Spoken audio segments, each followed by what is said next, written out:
Hi everyone, welcome back to Modern Homesteading with Tessa. I'm Tessa, and this is the channel where I show you how to feed yourself, which is kind of important these days.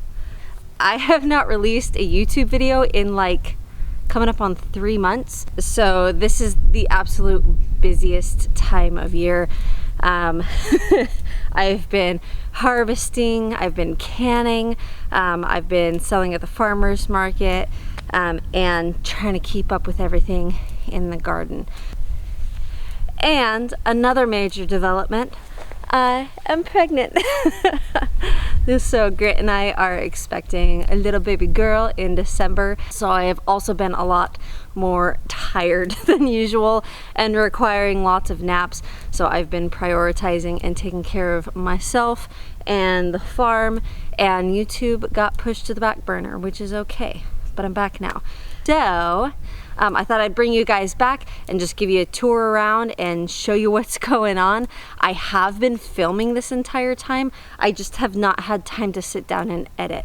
So I have so much footage that I need to go through and edit into actual videos. So things will be coming out on growing garlic, garlic braiding, onions and curing onions, canning, all kinds of things. So I've been able to just basically set up the camera and keep working. I just haven't had time to talk or to edit a video. So I'll give you guys a tour around the garden and show you what's going on. We'll start right here where I'm at. So these are Sierra white onions, and they're about ready for me to pull. About half of them had flopped. Well, a third of them had flopped, and I flopped the rest of them intentionally. So those are about ready to go into the barn and start curing. The red onions I've already taken up into the barn and started curing those, and I'll show you guys my onion racks for curing those. Those have been really cool.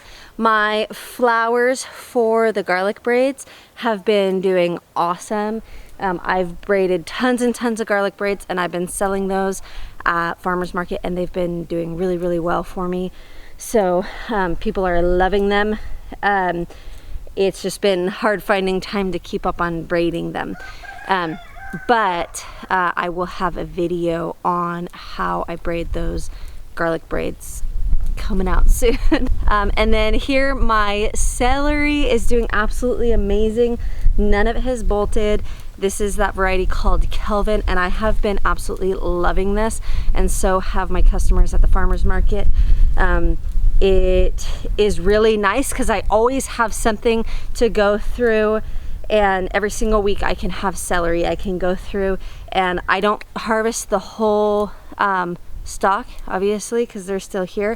I just harvest the outer stalks, just a few of the outer stalks from each plant, and bunch them, and so then it makes it a much more profitable crop. So I've been loving the celery. So next up are my carrots. So this is the bed where the shallots and onions were, and I pulled those, and those are up in the barn in the hayloft curing. I got some awesome shallots, some huge big old shallots, and the onions are beautiful as well. So I pulled those and I planted more carrots. This is like the warmest time of year, and it's the hardest time of year to get carrots to germinate. So some of my tricks for getting carrots to germinate, first of all, this cover, so this row cover, I just lay this down and water right on top of it, and I leave it on there until they sprout.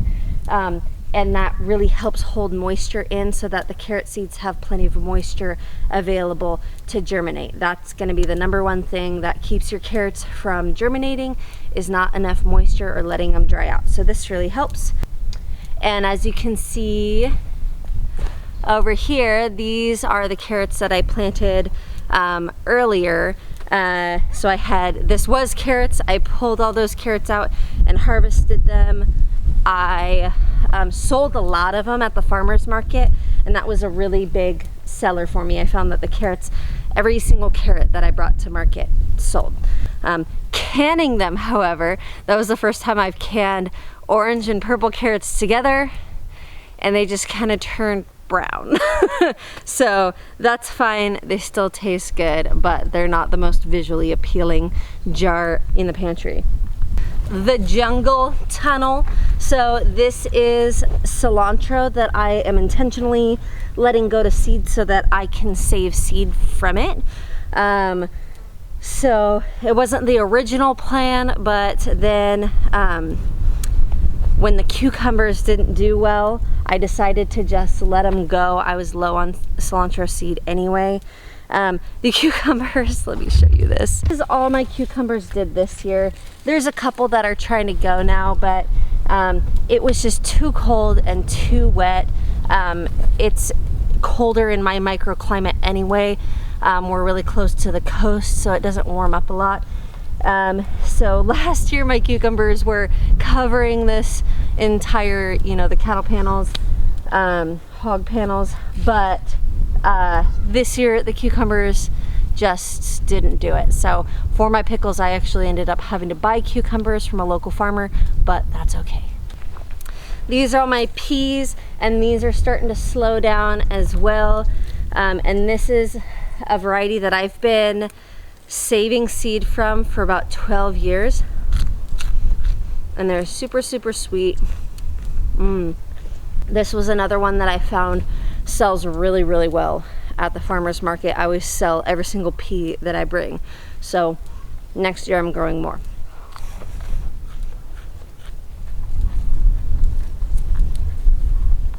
So when they get to this point, I'm gonna start letting them senesce and totally fill their pods up so that I can save seeds from them. And I'll let the vine totally just die on the trellis, you know, and let those pods dry up. And then I'll go through and pick all the pods off, and I bring them into the house and let them further dry. I just sit them by the wood stove, and then that's a nice winter evening chore, rainy day chore, is to go through and pull all the seeds out of the pods. If you've never saved seeds before, peas are a great first seed saving project. So this is where the potatoes, where the Yukon Gold potatoes were. The leaves all died back and they were ready to harvest, so we got those harvested. Those are also up in the hayloft curing. The Humboldt red potatoes are not quite ready yet. As you can see, they're still like going for it. So you want to wait until your potatoes are totally died back, you know, the foliage is all dead, before you dig them up. That's how you know that they are, they formed a skin and they're ready for curing. You can dig them before then, but they aren't gonna store very long. Those would be called new potatoes. So I want these to store for as long as possible, so I'm gonna let those keep going. And then in this row here, I've actually planted more potatoes back. So I took all my, or some of my green potatoes, the ones that were near the surface. I didn't hill them that great this year, so I had some that were green. But I just planted those right back. I've never done that before, but it might work. I don't know, we'll see. Then over here I have all of my dill that I've been using for making pickles. I've been making tons and tons of pickles, and I have a new method for making pickles that I will share with you all in a future video. It is amazing. The best pickles I've ever had in my life, and I thought my pickles were good before. So I'll share that with you guys. The beets in there are destined for making pickled beets.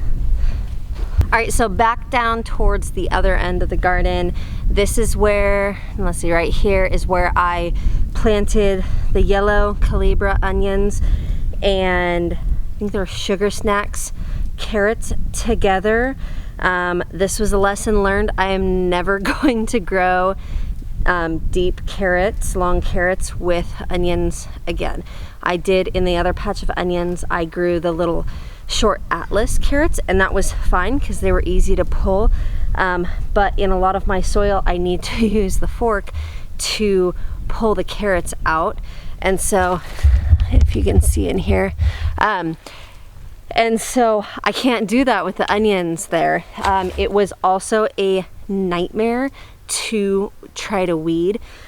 So there's more weeds in here than I would like.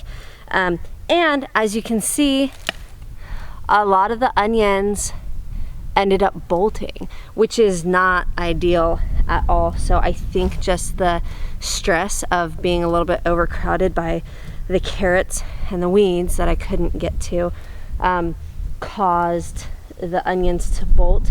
So that's not the end of the world. They're still a totally edible onion, but they're not going to keep and they're not going to store like onions that didn't bolt. So that was a very valuable lesson that I learned that I won't do again. Then the green cabbage did pretty good. I've been harvesting it. I've taken a bunch to the restaurant. She also makes a lot of her own sauerkraut. So she loved it. She said it had a really great water content for sauerkraut. I haven't made any sauerkraut with it yet. But it definitely did not do as well as the purple cabbage. So having that row cover definitely had a major impact on the long-term growth of the cabbage. So that's another lesson learned, is I'm going to ensure that the cabbage is covered with row cover. So this is where some of the red onions were, and again, I learned a valuable lesson here. So I had little gem lettuce planted, and then it was just not selling at the farmer's market like I thought it would. I've learned that people don't want to buy a head of lettuce, which to me, I feel like that makes the most sense because it's less plastic and it's just, here's a vegetable. But people, if I took that same lettuce and washed it, spun it, and put it in a plastic bag, then it would sell all day. But I didn't really account for or plan for that amount of labor, and I hated doing it. And so then I ended up having all this lettuce that bolted and started going to seed. And so I thought, well, you know, maybe I'll just let it go ahead and bolt and I'll save seed from it because I don't have much for that little gem seed. But the lesson I learned was that the onions really did not enjoy that. So I had the same problem here that I did with the onions interplanted with the carrots. They bolted, they were not happy, they didn't get the size that I would have liked. So I, as an experiment, pulled this half of the bed, pulled the lettuce out to see what would happen, but it was already almost to seed anyway, so I was already almost there anyway, so I didn't pull it all. But the stuff where I pulled the lettuce out, the onions did much better and got a lot bigger. The ones down there where I never did pull the lettuce were puny little tiny onions that bolted, and I ended up doing a trade with another farmer's market vendor for some of her seasonings, and she took them and she can dehydrate them all, and they're still totally edible. It's just they're not gonna store, and I knew I wasn't gonna go through them all, so we made a trade on that. Then the red cabbages, this is the part of my garden that I just didn't end up keeping up with. So my weeds took over down here. I did not put compost in the walkways, and I didn't for the first probably 5 rows, but I rectified the mistake in the rows down there and pulled the weeds and covered it with compost, and they've been easy to keep weed free since. But I didn't make that rectification project all the way down to here, and so this is what it looks like without compost cover. Now let's go over to let's go to the greenhouse next. All right, so we're in the greenhouse, hoop house, and it is a jungle in here. Another valuable lesson learned, I used this twine this year, thinking, oh, it'll be a biodegradable option. What I usually use is baling twine, and that's what I should have stuck to. This twine was not strong enough, so I've had several plants fall down from the trellising. A couple of them, like these, I have put back up with the baling twine, but lesson learned, I'm gonna stick to baling twine. And then these are my tomatillos here. So they're doing really good. They're very happy in here. They're starting to set fruit. And oh, there's a little bee on there. And I should have lots of tomatillos for making green salsa. So that was a lesson I learned last year, is that here on the coast, the tomatillos don't grow well outside. They really need to be inside to do well. So, then my tomatoes, I have Cherokee Purple. I have a couple cherry tomatoes, and then I have my absolute favorite down at the end is the Amish paste tomatoes. So then down here I have all of my peppers. So there's some spicy peppers called Cyclone. So here's one of those Cyclone peppers, and these are doing really well. There should be a lot, and I plan on making fermented hot sauce out of these and then putting a bunch into our salsa as well. Further down, there's some bell peppers that I actually grew from a store-bought bell pepper. I saved the seeds out of a store-bought bell pepper, and it's growing bell peppers. See? Check it out. Yeah, so it was a very ripe red bell pepper that I saved seeds from. You wouldn't want to save seeds from a green bell pepper. Anytime you're saving seeds, you want to let the plant fully mature before you're going to save seeds from it. But yeah, save seeds from a red store-bought bell pepper. There you go. He's a little funky, but yeah. So I'll probably save seeds from these again. I don't know. Anyway, all right, so that's the greenhouse. Next, corn. All right, so here's my corn. So this was, like I said, a very cold, wet, late year. And so it just was not warm enough for corn for a long time. And so I actually waited to plant my corn until July 3rd, which they say knee high by the 4th of July, but that's like Corn Belt, not coastal Northern California climate. Yeah, so this was planted July 3rd, and I figured that my best window for the corn would be July, August, September. And so I think I was right. So it's growing, it's tasseling, it's doing its thing, and I'm super, super stoked. I had some chicken problems, some chickens got in here, but got that figured, and it's going for it, so we should have some corn. In other developments, I've been doing the meat chickens, 50 meat chickens a month, and I've been keeping up on selling that much at the market too, so that's really, really cool. One heifer went to the butcher in May, and I'm just about through that whole beef, and so the second heifer is going to the butcher as soon as possible. She has an appointment in November, but hopefully we can get her in sooner. And then we also got 2 bottle calves, and so those will be the next round of beef. Anyway, that's it for today's video. Thank you guys so much for joining me. Like this video if you like this video, and hit the subscribe button if you want to see more homestead stuff. I'll see you guys next time. Bye.